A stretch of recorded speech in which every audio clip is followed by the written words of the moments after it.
Hey, and welcome to another FortNite PvE version video. Today I'm going to talk about schematics and defenders because they are kind of similar. About the schematics or weapon plans, as you can see I have here, they come in different rarities and with different classes of mods on them. As you can see, I have here a batch of my melee weapons in different rarities, and you can see I've only chosen to level up one. The higher the grade the weapon have, the more damage they have on them. For instance, let's take a look at this Fort's Will Slugger 2000. You can see I have one here in Epic and one in Legendary.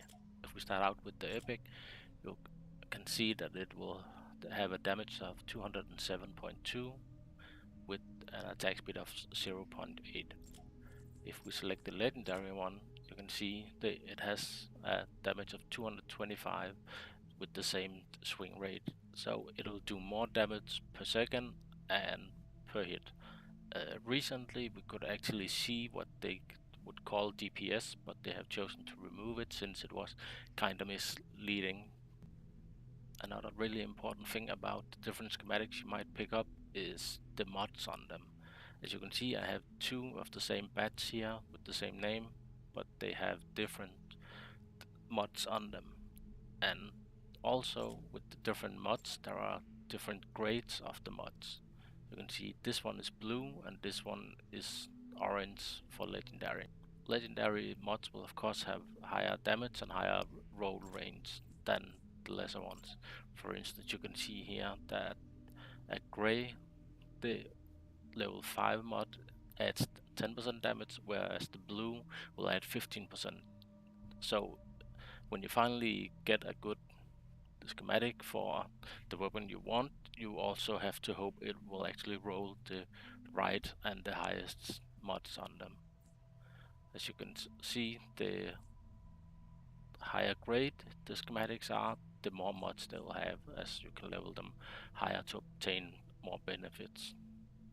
The defenders works in a similar manner with the substats. You can see here, if I go select my melee, I have two of the same, whereas I've leveled up one.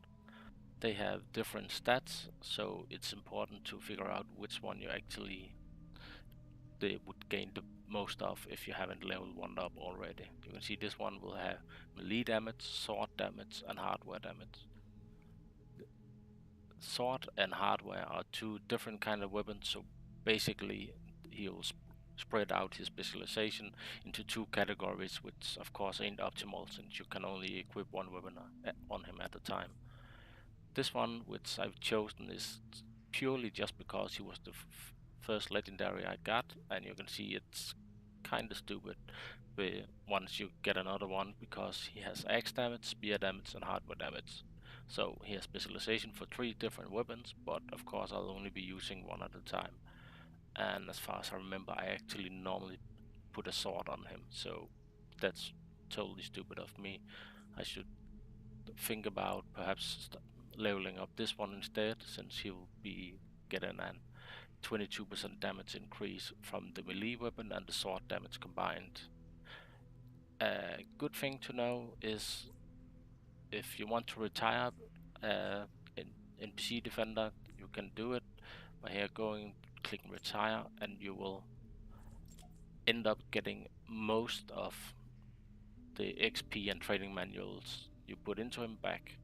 I'm not sure at which rate they actually convert, if it's 75% back or 50 or 60. I have no idea about this, but you are definitely getting a good amount back.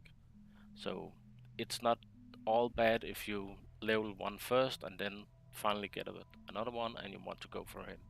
It's okay to get that.